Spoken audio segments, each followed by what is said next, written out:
হ্যাঁ, নমস্কার প্রিয় শিক্ষার্থী। আজকের ক্লাসে তোমাদের স্বাগত জানাচ্ছি। আজকে আমরা তৎপুরুষ সমাস শিখব।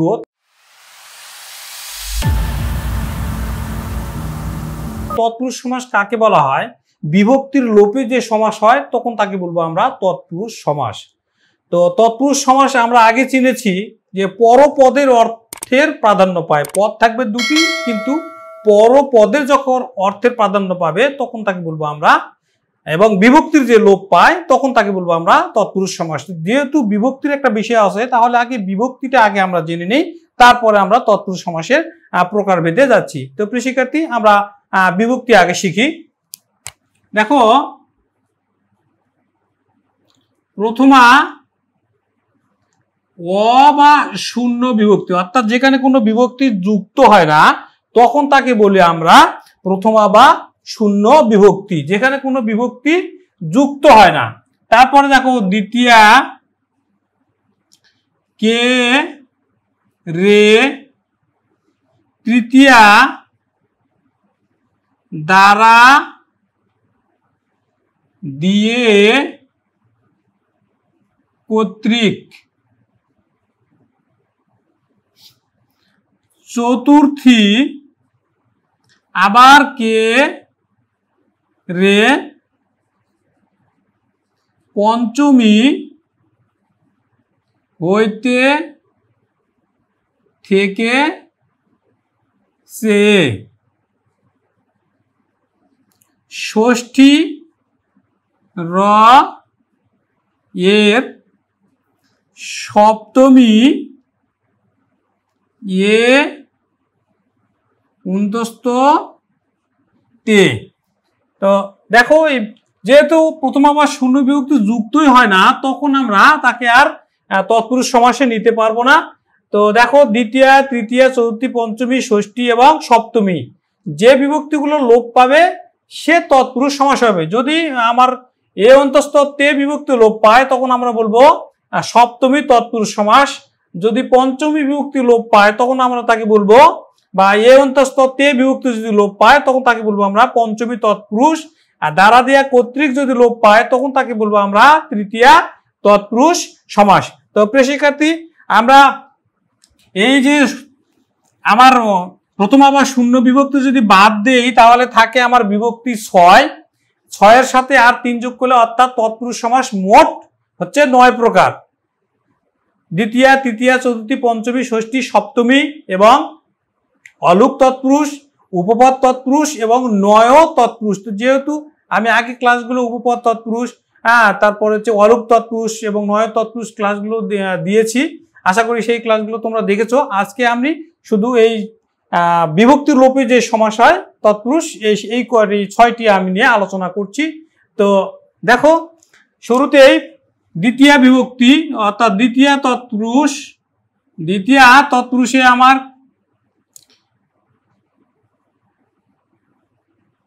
কলা বেচা,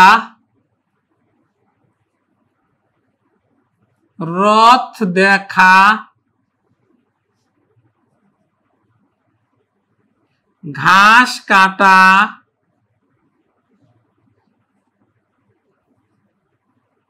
ছেলে ভোলানো, বই পড়া, নভেল পড়া,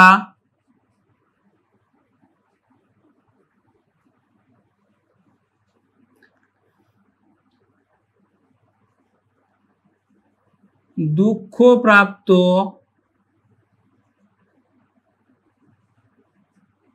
ভাত রাধা,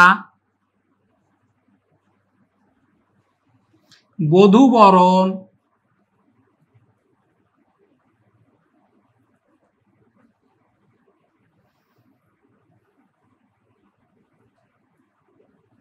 আত্মহত্যা,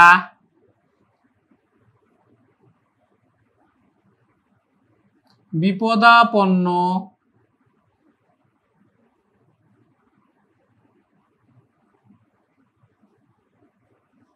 পরলোকগত। দেখো এটার ব্যাস বাক্য কি হবে, আমার দ্বিতীয় বিভক্তিটা কোথায় লোপ পাচ্ছে, দেখো কলা বেচা অর্থাৎ কলাকে বেচা, আমার ব্যাস বাক্যটা হবে কলাকে বেচা, কলা বেচা, রথকে দেখা, রথ দেখা, ঘাসকে কাটা, ঘাস কাটা, ছেলেকে ভোলানো, ছেলে ভোলানো, বইকে পড়া, বই পড়া, নভেলকে পড়া, নভেল পড়া, দুঃখকে প্রাপ্ত, দুঃখ প্রাপ্ত, হ্যাঁ, ভাতকে রাধা, ভাত রাধা। এই যে কে বিভক্তি যখন লোপ পাচ্ছে তখন আমরা বলবো তাকে দ্বিতীয়া তৎপুরুষ। যেমন বধূবরণ, বধূকে বরণ, আত্মকে হত্যা, আত্মহত্যা, বিপদকে আপন্ন, বিপদাপন্ন, পরলোককে গত, পরলোক গত। এই যে কে বিভক্তি যখন লোপ পাচ্ছে তখন তাকে বলবো আমরা দ্বিতীয়া তৎপুরুষ সমাস। এছাড়াও দ্বিতীয়া তৎপুরুষ সমাস আমার ব্যাপিয়া অর্থেও কিন্তু দ্বিতীয়া তৎপুরুষ হয়। ব্যাপিয়া বা ব্যাপ্তি, ব্যাপ্তি অর্থ দ্বিতীয় তৎপুরুষ হয়। যেমন চিরসুখী,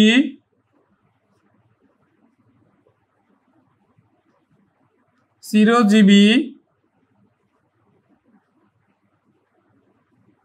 ক্ষণস্থায়ী, চিরকাল, ব্যাপিয়া সুখী, চিরকাল ব্যাপ্ত করে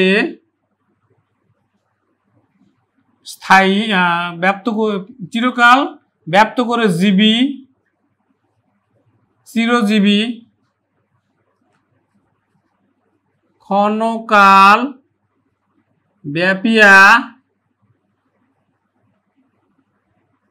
স্থায়ী, ক্ষণস্থায়ী। দেখো চিরকাল ব্যাপিয়া সুখী, চিরসুখী, চিরকাল ব্যাপ্ত করে জীবী, চিরজীবী, ক্ষণকাল ব্যাপিয়া স্থায়ী, ক্ষণস্থায়ী। তাহলে ব্যাপিয়া বা ব্যাপ্তি অর্থেও দ্বিতীয়া তৎপুরুষ হয়। আমরা এবার তৃতীয়া তৎপুরুষ সমাস দেখি। তৃতীয় তৎপুরুষ হচ্ছে দ্বারা দিয়া কর্তৃক।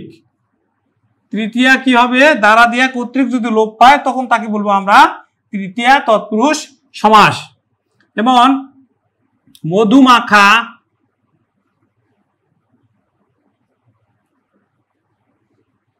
মন গড়া,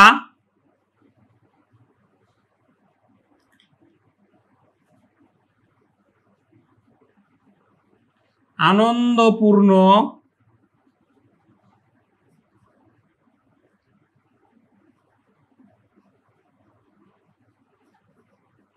শোকাতুর,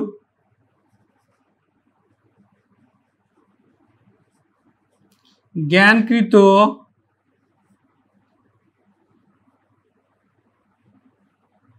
শ্রমলব্ধ,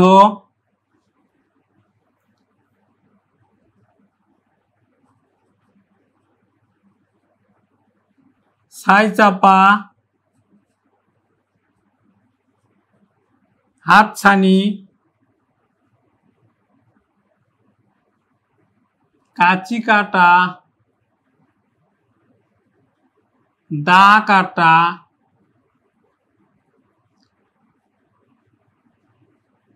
লাঠি পেটা।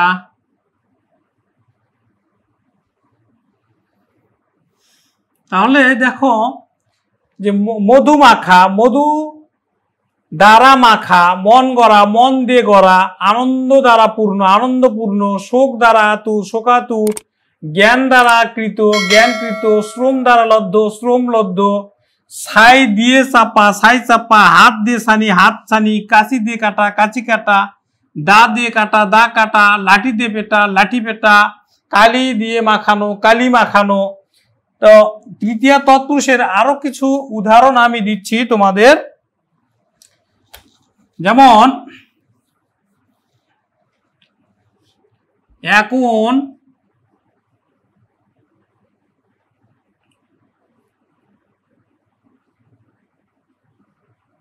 বিদ্যাহীন,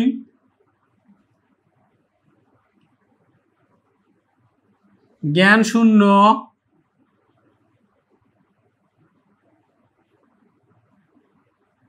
পাঁচ কম। যেমন দেখে এখন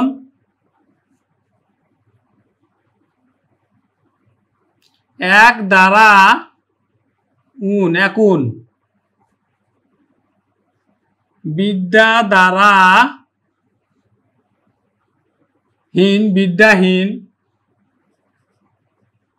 জ্ঞান দ্বারা শূন্য, জ্ঞান শূন্য। 5 দ্বারা কম, 5 কম। এছাড়াও আমাদের উপকরণ বাচক যদি বিশেষ্য শুরুতে থাকে তাহলেও কিন্তু তৃতীয়া তৎপুরুষ হয়। যেমন স্বর্ণ মণ্ডিত, রত্ন শোভিত, চন্দন চর্চিত,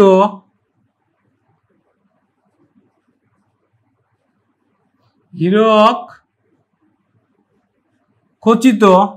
তাহলে দেখো স্বর্ণমণ্ডিত, স্বর্ণ দ্বারা মণ্ডিত, রত্ন শোভিত, রত্ন দ্বারা শোভিত, চন্দন দ্বারা চর্চিত, চন্দন চর্চিত, হীরক দ্বারা খচিত, হীরক খচিত। অর্থাৎ উপকরণবাচক বিশেষ্য স্বর্ণ, রত্ন, চন্দন, হীরক এগুলো যদি থাকে তবেও কিন্তু আমার তৃতীয়া তৎপুরুষ হয়ে থাকে। আমরা চতুর্থী তৎপুরুষে এবার দেখি। চতুর্থী তৎপুরুষে কে থাকবে? কে থাকবে, কে রে। চতুর্থী তৎপুরুষে কি থাকবে? কে রে। যেমন গুরু ভক্তি, দেবদত্ত, স্বামী ভক্তি।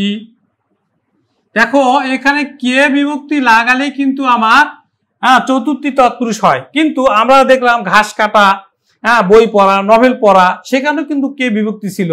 তাহলে ওটা কেন দ্বিতীয় বিভক্তি আর এটা কেন চতুর্থী বিভক্তি? এটার প্রশ্নের উত্তর হচ্ছে যে দান করা অর্থে কিন্তু আমার চতুর্থী বিভক্তি হয়ে থাকে। দান করা অর্থে চতুর্থী বিভক্তি হবে, সাধারণ অর্থে কিন্তু দ্বিতীয়া বিভক্তি হবে। যেমন ঘাস কাটা, রথ দেখা, কলা বেচা, আত্মহত্যা, এগুলো সাধারণ অর্থে কে বিভক্তি যুক্ত হয়েছে? দ্বিতীয়া।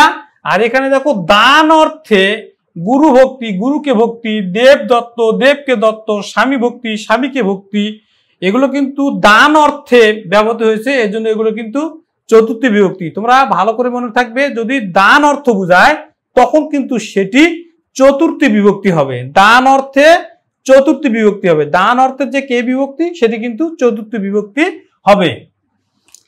তাহলে গুরু ভক্তি, গুরুকে ভক্তি, দেব দত্ত, দেবকে দত্ত, স্বামী ভক্তি, স্বামীকে ভক্তি ব্যাস বাক্য হবে। এছাড়াও জন্য নিমিত্ত, জন্য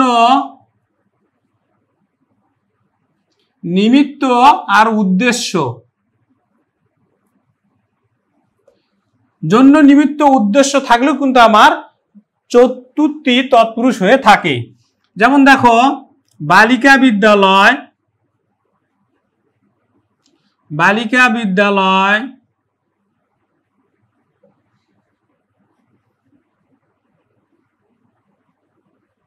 বিদ্যালয়, পাঠকক্ষ, পাঠশালা,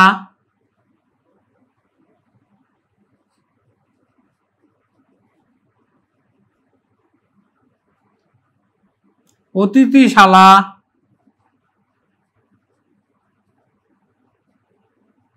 ছাত্রাবাস, তীর্থযাত্রা,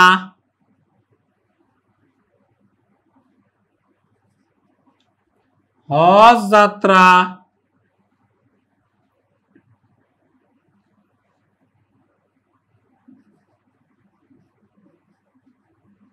পাগলা গারদ,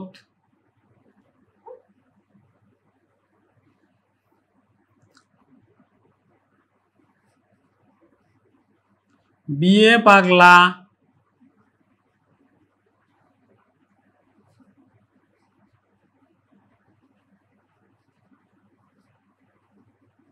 অনাথ আশ্রম,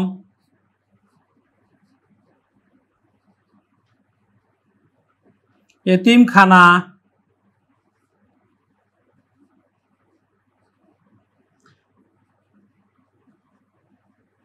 চিড়িয়াখানা, অনেক। তাহলে দেখো, বালিকা বিদ্যালয়, বালিকাদের জন্য বিদ্যালয়, বিদ্যার জন্য আলয়, পাঠের জন্য কক্ষ, পাঠের জন্য শালা, অতিথিদের জন্য শালা, ছাত্রদের জন্য এখানে কিন্তু বাস নয়, ছাত্রদের জন্য কিন্তু আবাস, আবাস মানে বাসস্থান, ছাত্রাবাস, ছাত্রদের জন্য কিন্তু বাস নয়, ছাত্রদের জন্য আবাস, আবাস মানে কিন্তু এখানে বাসস্থান। এই যে গারদ, গারদ মানে কিন্তু জেলখানা, গারদ মানে জেলখানা, আমরা পাগলা গারদ বলি কিন্তু আসলে পাগলদের জন্য কিন্তু এটা জেলখানায়, পাগলা গারদ, গারদ মানে হচ্ছে কিন্তু জেলখানা। তাহলে জন্য নিমিত্ত যদি বা উদ্দেশ্য থাকে, আমরা যদি বলি এখানে হজের উদ্দেশ্যে যাত্রা, হজের উদ্দেশ্যে যাত্রা, তাহলে কিন্তু হজ যাত্রা অর্থাৎ চতুর্থী তৎপুরুষ হবে। যদি বলি আমি বসত বাড়ি, বসত বাড়ি, তাহলে দেখো বসত বাড়ি, হ্যাঁ বসতের জন্য বাড়ি বা বসতের নিমিত্ত বাড়ি, বসতের নিমিত্ত বাড়ি, তাহলে কিন্তু আমার চতুর্থী তৎপুরুষ হয়ে থাকবে। তো প্রিয় শিক্ষার্থী, আমরা চতুর্থী তৎপুরুষ দেখলাম, এবার আমরা দেখব পঞ্চমী তৎপুরুষ।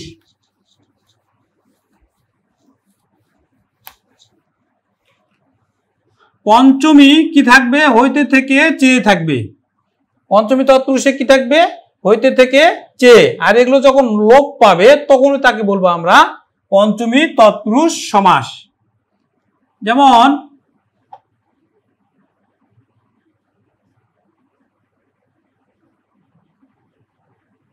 জেল মুক্ত,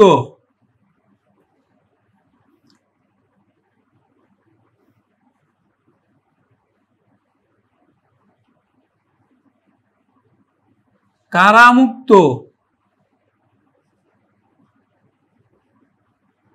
বন্ধন মুক্ত, রোগ মুক্ত,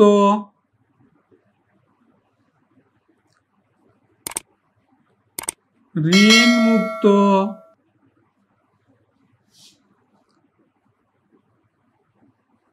রাজ্যচ্যুত,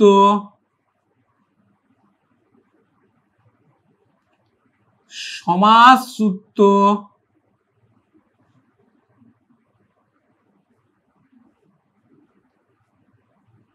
বৃন্তচ্যুত, সত্যভ্রষ্ট, লক্ষ্যভ্রষ্ট, পথভ্রষ্ট,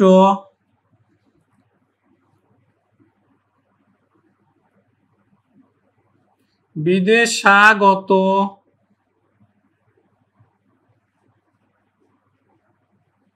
বিলাত ফেরত,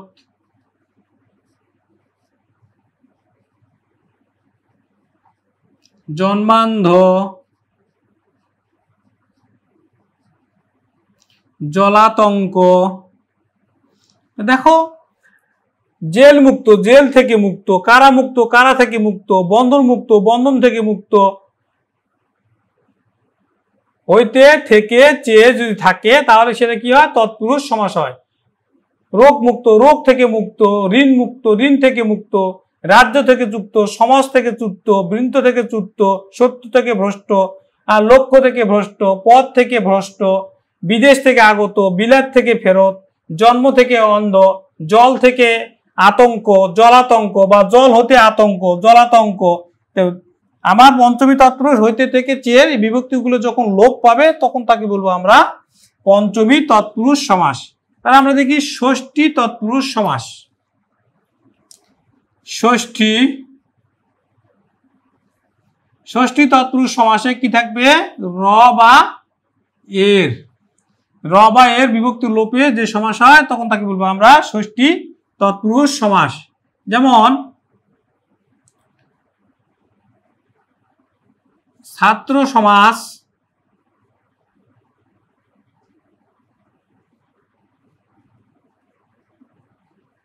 দেশ সেবা,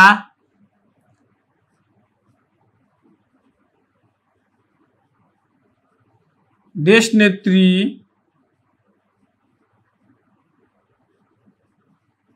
জননেত্রী,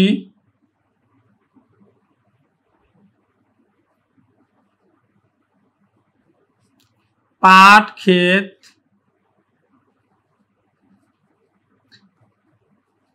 ছবিঘর, শ্বশুর বাড়ি,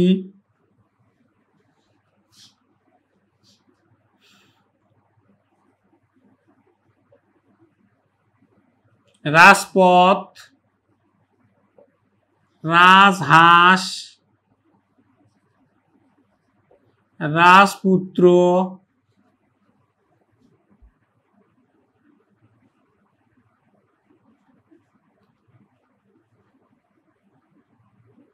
পিতৃতুল্য, মাতৃসেবা,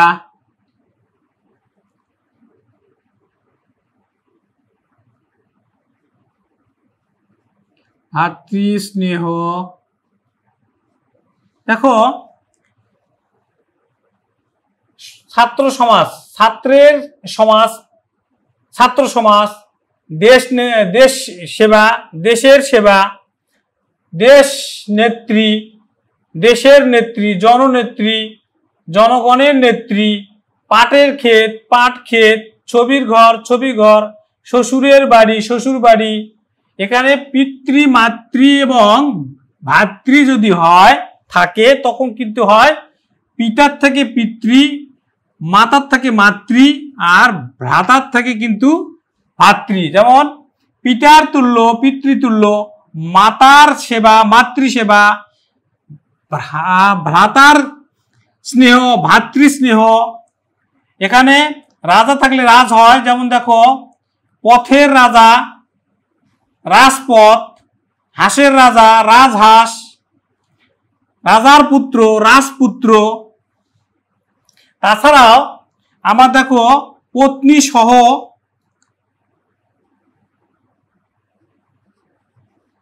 পত্নী সহ, পত্নীর সহ, পত্নী সহ, কন্যা সহ, কন্যা সহ, অর্থাৎ সহ তুল্য প্রতিম, যেমন সহোদর প্রতিম, সহোদর প্রতিম। দেখো প্রতিম সহ এবং তুল্য, তুল্য যদি থাকে তাহলে কিন্তু ষষ্ঠী তৎপুরুষ সমাস হয়ে থাকে। লাস্ট সপ্তমী তৎপুরুষ দিয়ে শেষ করব। সপ্তমী তৎপুরুষে কি থাকবে? এ অন্তস্থ আর হচ্ছে তে থাকবে। যেমন গাছ পাকা,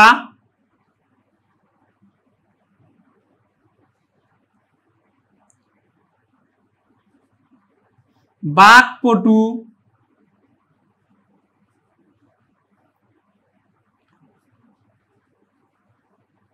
ভজনপটু,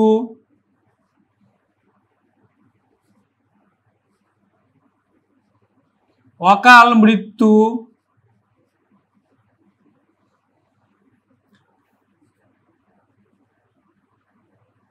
বাক্সবন্দী,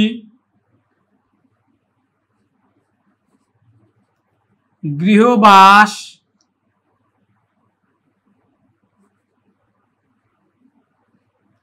রাতকানা,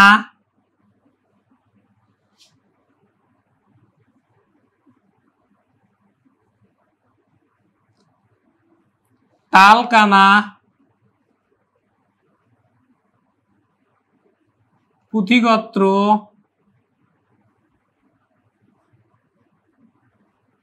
দিবানিদ্রা,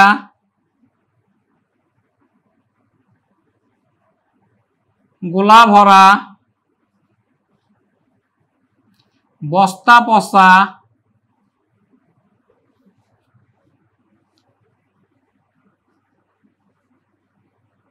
বিশ্ববিখ্যাত,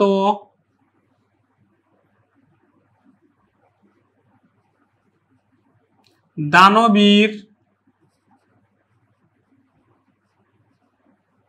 মনমরা, ঘর পোড়া। দেখো গাছে পাকা এ বিভক্তি লোপ পাচ্ছে, গাছে পাকা ব্যাস বাক্য কি হবে? গাছে পাকা গাছ পাকা, বাকে পটু বাক পটু, ভোজনে পটু ভোজন পটু, অকালে মৃত্যু অকাল মৃত্যু, বাক্সে বন্দি বাক্সবন্দি, গৃহে বাস গৃহবাস, রাতে কানা রাত কানা, তালে কানা তাল কানা। অর্থাৎ এখানে প্রতিটাতে কিন্তু কি বিভক্তি লোপ পাচ্ছে? এই বিভক্তি।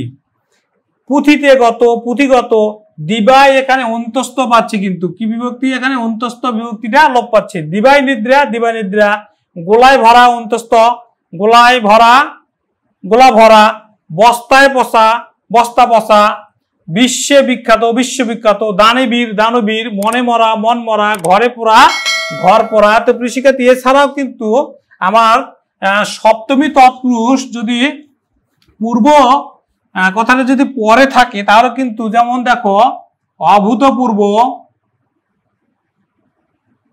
অভূতপূর্ব যদি কথাটা থাকে, দেখো পূর্ব থাকলে কিন্তু দেখো আগে চলে এসে দেখো পূর্বে অভূত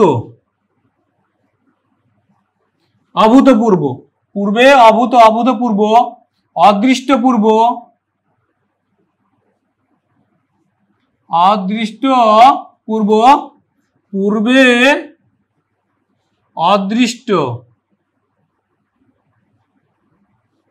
তাহলে পূর্বে যদি কথাটা থাকে তাহলে কিন্তু সপ্তমী বিভক্তি হয়ে থাকে।